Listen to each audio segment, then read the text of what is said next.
My fiancé texted coldly, "Wedding's off. Expect a call from my lawyer." I calmly replied, "As you wish." Then I quietly withdrew my name from our mortgage application. Within 48 hours, her lawyer was panicked, demanding answers. Within hours, her lawyer was freaking out, and so was Sabrina. I remember the exact moment my life flipped. I was in line at a grocery store, holding a basket full of stupid little things like frozen lasagna and scented trash bags, when my phone buzzed. I glanced down and saw her name, Sabrina, my fiancée, the love of my life, or so I thought. I opened the message casually, expecting something about dinner or the wedding guest list. Instead, I got punched in the gut by 8 words, "Wedding's off. Expect a call from my lawyer." That was it.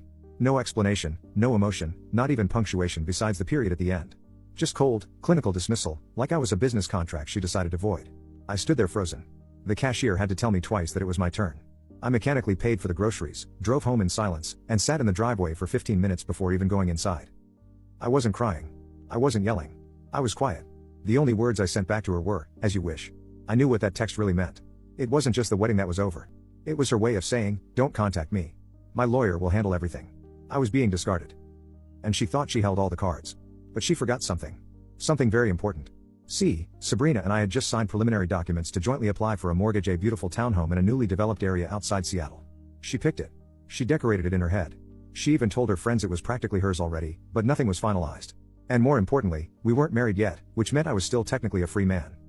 So before I even took off my coat that evening, I opened my laptop, logged into the bank's mortgage portal, and withdrew my application. It took 3 clicks. Just 3. And with that, the whole deal collapsed like a house of cards. Now, I know what you're thinking, petty much? Maybe. But after 2 years of building a life with her, after all the sacrifices I made, including giving up a job opportunity in Chicago so we could be near her family, this wasn't just about pettiness. It was about dignity. Still, I didn't expect what happened next. Less than 48 hours later, while I was eating leftover lasagna on my couch, my phone rang. Unknown number. I let it go to voicemail. A minute later, a message appeared. "Hello, this is Amanda Weiss, attorney for Miss Sabrina Holden. We urgently request a call back regarding your mortgage withdrawal, as this action may constitute breach of contract or financial interference. Please contact us immediately." I laughed. Urgently request? Huh.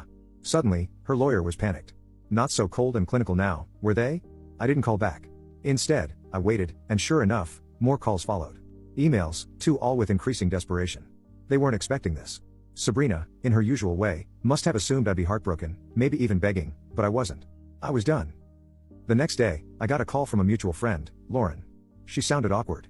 "Hey, did you really pull out of the house deal?" "Yep." "Okay, because Sabrina's freaking out. Apparently, she already ordered furniture and told her parents they'd have a guest room." I almost said, "Not my problem," but I bit my tongue. I didn't want to look cruel. Even though, frankly, I could have. Lauren hesitated before adding, "She said you were being vindictive. That you're doing this to punish her." That made me laugh out loud. I wasn't punishing her. I was just done playing the fool. What Sabrina didn't know yet, and what no one else knew either, was that I had started to suspect something weeks before the breakup. There were signs, late-night texts from unknown numbers, work meetings that seemed oddly timed, whispers behind closed doors when I walked in the room. I noticed. I just didn't want to believe it. But now, with everything falling apart, I felt like I was finally seeing her clearly. And so, I decided to stop reacting and start observing. Instead of replying to her lawyer or trying to salvage anything, I stayed silent. I let them spiral.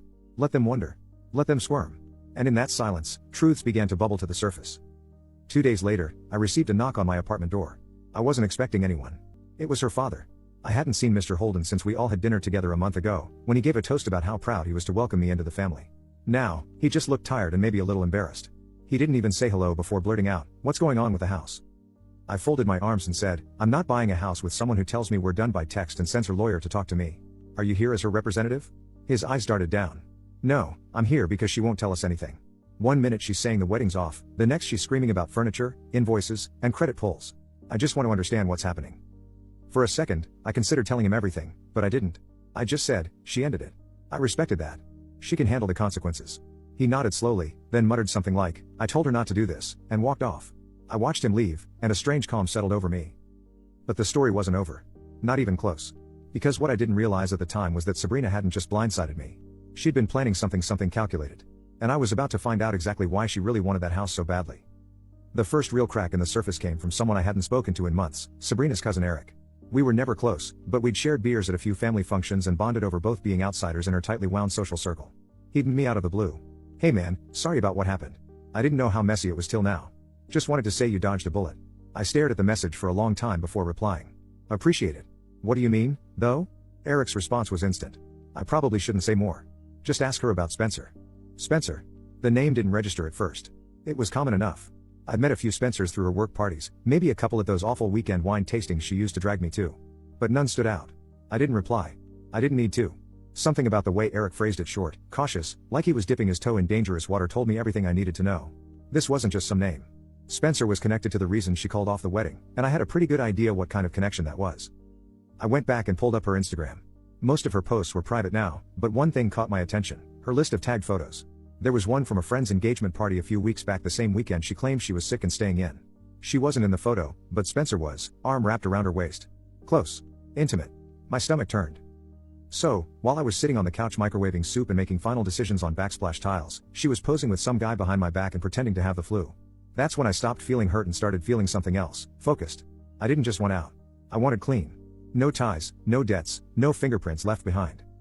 First, I contacted the mortgage company directly and made sure my withdrawal was permanent. I also forwarded them a copy of her breakup message. They told me off the record that her lawyer had already called twice, trying to get me re-added to the application. Too late. Then I did something I hadn't done since before we were engaged. I called Elliot, my old college roommate and now a real estate attorney in Chicago. He had offered me a job a year ago, which I turned down because Sabrina insisted we build roots near her family. I told him I was back on the market. He laughed and said, "It's about time." We scheduled a video call for Monday. And still, not a word from Sabrina. That was her style: never confront directly, always through layers, lawyers, friends, pressure. But I wasn't playing her game anymore. Or so I thought. It was Sunday morning when the next bomb dropped. I woke up to 32 missed notifications, texts, calls, emails. Not from her, from my bank. Apparently, an attempt had been made the night before to access our joint savings account, the one we opened strictly for wedding expenses. I'd seeded it with $10,000 from my own bonus money we agreed would be for catering and rental deposits, but the request was flagged as suspicious because the transaction attempted to move all of it to a private checking account under only her name. I called the bank immediately. They froze the account. As I was on the phone with them, trying to understand what the hell was going on, my email pinged with a new message. Subject: urgent regarding wedding funds. It was from Amanda Weiss, her lawyer. Mr. Pfizer, my client is concerned about the funds held in the joint savings account for your now canceled wedding. As she made several payments into this account, she believes she is entitled to reclaim a portion. That was a lie. She didn't pay a cent into that account. I had records. Every deposit came from me. She kept her money separate for flexibility, she always said. But now that it was over, she wanted to rob me blind and call it even. I didn't reply. Instead, I called Elliot again. He said, "You've got a paper trail for every dollar. Then you're good. But let me tell you something, man. If she's desperate enough to try that, she's not done." And he was right. That night, I received a voicemail from Sabrina herself, the first direct communication since her infamous text. Her voice was shaky, emotional, almost like she wanted to sound broken. "Hey, I didn't want it to be like this. I panicked, okay? Things got complicated and I didn't know how to talk to you about it. Please don't think I was trying to hurt you." I played it twice. Then I deleted it. No reply. Because here's the thing, once you show someone you're not afraid to walk away, they get scared. And Sabrina was used to control. She wasn't used to someone flipping the script on her. Monday came. I signed the new job offer from Elliot's firm, remote to start, relocation package included if I chose to move. I was officially back in charge of my life. But Tuesday, that's when the final thread unraveled. I got another call from Lauren. Her voice was tight, like she had been crying. "You should know Sabrina is pregnant." I froze. "She's telling everyone it's yours." I felt my heart stop. "But Spencer's been staying over at her place every night since the breakup. People are starting to talk." My voice was quiet. "Did she say how far along?" 8 weeks, supposedly. I did the math. 8 weeks ago, Sabrina was on a cleanse and wouldn't even let me touch her, said she was resetting her body before the honeymoon. That was the last time we were intimate. 9 weeks ago. Barely. Which meant there was a real chance the child wasn't mine. But she was already laying the groundwork to trap me, to tie me to her with something permanent, to possibly claim paternity, maybe even child support, all while I vanished from her future mortgage. And the worst part?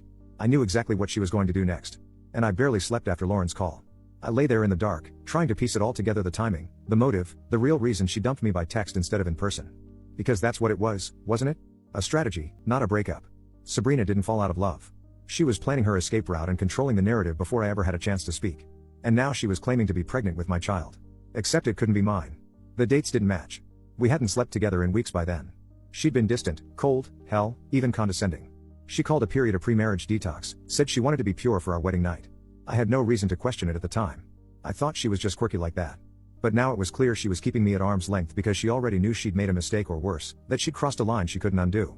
And Spencer? He wasn't just a fling. He was the real reason. The next morning, her lawyer emailed again, this time more aggressively. Given the ongoing circumstances, my client is considering legal action related to financial abandonment and emotional distress. She has also asked me to formally notify you of her pregnancy and your presumed parental responsibilities. Presumed. That word chilled me. They were trying to rush me, corner me, force me into a position where I either responded emotionally or made a mistake they could exploit in court. But I didn't panic. I played it smart. I contacted Elliot again and told him everything: the alleged pregnancy, the paternity questions, the financial threats. He told me to get ahead of it. Make the first legal move. You need a paper trail that proves she's manipulating the situation. So, I did. That day, I hired a local attorney who specialized in family and financial law. Her name was Sherlevin, and she was sharp cold, even, but that's what I needed. She drafted a formal letter and sent it to Sabrina's lawyer the next morning. It said, in legal terms, I denied paternity until a verified DNA test could be performed. I would not be contributing financially or emotionally until biological confirmation. Any attempts to access joint accounts or portray me as emotionally abusive would be considered defamation and met with countersuit. She even included a clause demanding full financial disclosure of Sabrina's current assets, just in case Sabrina tried to claim I owed her money from the now cancelled house purchase. I wasn't pulling punches anymore. Less than 2 hours after that email went out, my phone rang again. This time, Sabrina didn't leave a voicemail. She called again and again 6 times in one afternoon. I didn't answer, but Sherry got a call from Amanda, her lawyer, that evening. She said Sabrina was distressed and felt ambushed, that we should have handled things privately, that we were escalating a personal matter into a public one. To which Sherry replied, she made it public when she introduced legal counsel and threatened financial action. My client is simply responding. I wish I could say I felt nothing, but the truth is I felt everything. Rage, sadness, regret, mostly regret.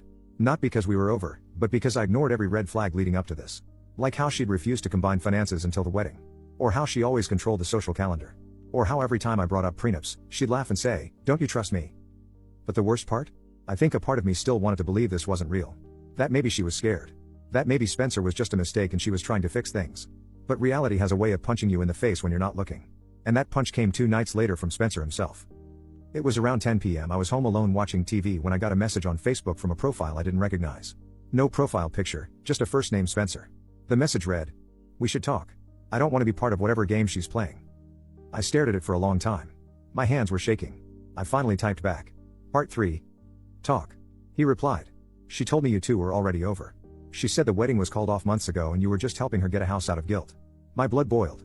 We were engaged until the day she texted me that it was off that day, not before. He went quiet for maybe 10 minutes.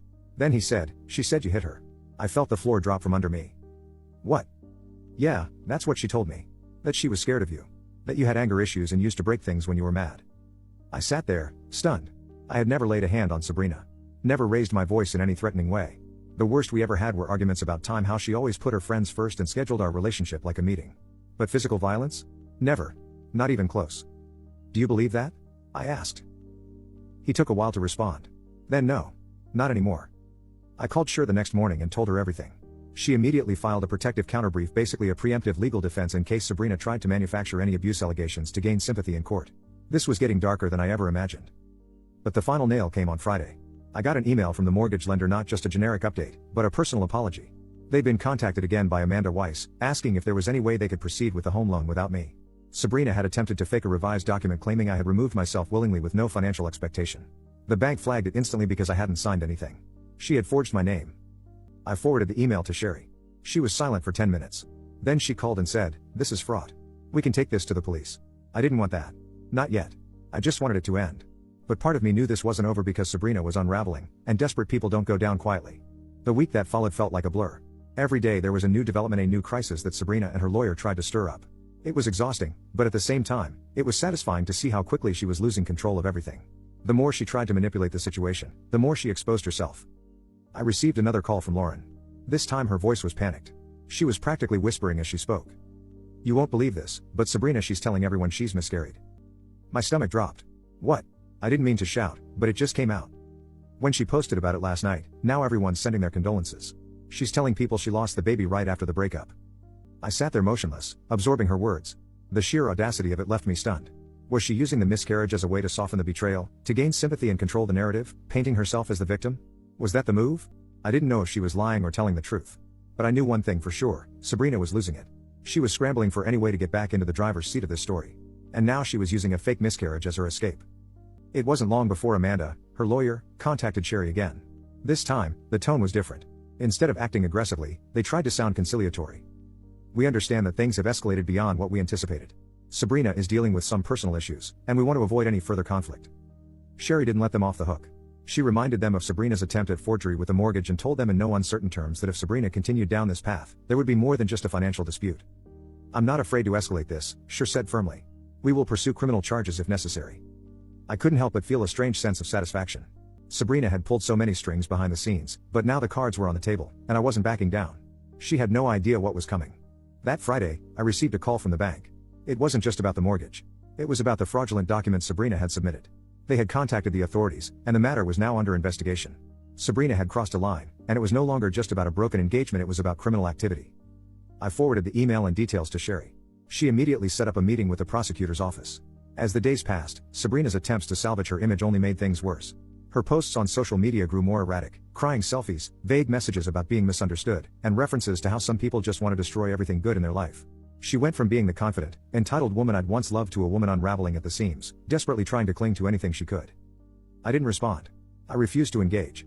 It wasn't just about the money or the house anymore. It was about the fact that Sabrina thought she could control everything, even me. She thought she could humiliate me and walk away untouched. But the truth was, I was the one who had been in control this whole time. I didn't need to stoop to her level.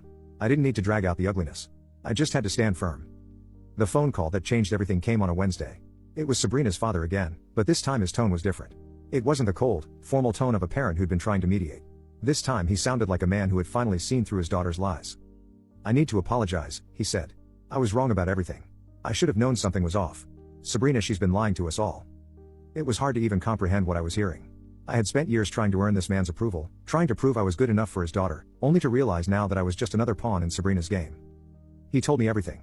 How Sabrina had been sneaking around with Spencer long before our engagement had ended. How she had fabricated the pregnancy and miscarriage stories to manipulate the people around her.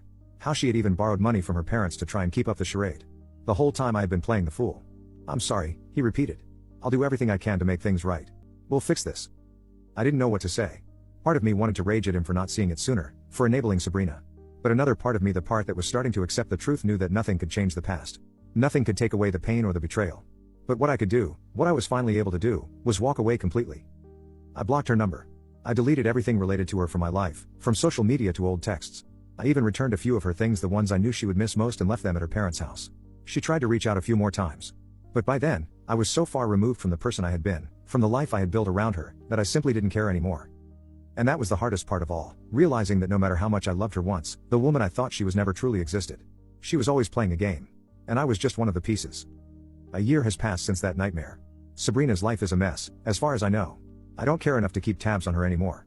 As for me, I've moved on. I'm rebuilding. I've bought a new place, one that's all mine. The mortgage is in my name, and for the first time in a long time, I feel free.